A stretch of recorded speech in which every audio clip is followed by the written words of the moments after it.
ਅੱਛਾ कराची के इलाके कयूमाबाद ਦੇ ਵਿੱਚ ਇੱਕ ਦਿਲਖਰਾਸ਼ ਵਾਕਿਆ ਪੇਸ਼ ਆਇਆ ਜਿਸ ਵਿੱਚ 18 ਮਾਹ ਦੀ ਬੱਚੀ ਨਾਲ 18 ਸਾਲ ਦੇ ਲੜਕੇ ਜ਼ਿਆਦਤੀ ਕੀਤੀ ਹੈ।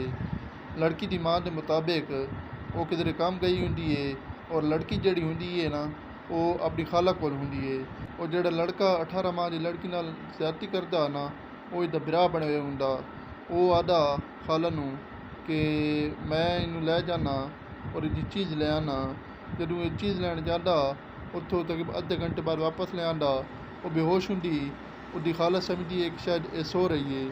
ਜਦੋਂ ਉੱਠਦੀ ਹੈ ਤਾਂ ਉਹ ਬੱਚੀ ਜਿਹੜੀ ਹੈ ਨਾ ਉੱਪਰ ਕਰ ਦਿੰਦੀ ਹੈ ਯਾਨੀ ਕਿ ਉਲਟੀ ਕਰ ਦਿੰਦੀ ਹੈ। ਜਦੋਂ ਉਲਟੀ ਕਰਦੀ ਹੈ ਤਾਂ ਉਹ ਡਾਕਟਰ ਕੋਲ ਲੈ ਜਾਂਦੇ ਨੇ। ਡਾਈਪਰ ਲੱਗੋ ਹੁੰਦਾ, ਡਾਈਪਰ ਖੋਲ੍ਹਦੇ ਨੇ ਤਾਂ ਤਲੋਂ ਖੂਨ ਹੁੰਦੀ ਹੈ। ਜਦੋਂ ਡਾਈਪਰ ਖੋਲ੍ਹਿਆ ਜਾਂਦਾ ਤਾਂ ਤਲੋਂ ਬਲੀਡਿੰਗ ਹੋ ਰਹੀ ਹੁੰਦੀ, ਖੂਨ ਆ ਰਿਹਾ ਹੁੰਦਾ ਹੈ। ਬੱਚੀ ਦੀ ਮਾਂ ਫੌਰਨ ਹਸਪਤਾਲ ਹੀ ਲੈ ਜਾਂਦੀ ਹੈ। ਉੱਥੇ CRH ਹੁੰਦੇ ਬਾਕਾਇਦਾ, ਉੱਥੋਂ ਉਹ ਰੈਫਰ ਕਰਦੇ ਜਿਨਾਹ ਹਸਪਤਾਲ ਵਿੱਚ। ਜਦੋਂ ਜਿਨਾਹ ਹਸਪਤਾਲ ਜਾ ਰਹੀ ਹੁੰਦੀ ਰਕਸ਼ਿਤ ਬੱਚੀ ਨੂੰ ਬਹਾਉਂਦੀ ਹੈ। ਉਸ ਦਫਾ ਉਹ ਬੱਚੀ ਆਖਰੀ ਦਫਾ ਮਾਂ ਨੂੰ ਮੰਮਾ ਆਦੀ ਹੈ। ਉਸ ਤੋਂ ਬਾਅਦ ਅੱਖੀ ਬੰਦ ਕਰ ਲੈਂਦੀ ਹੈ।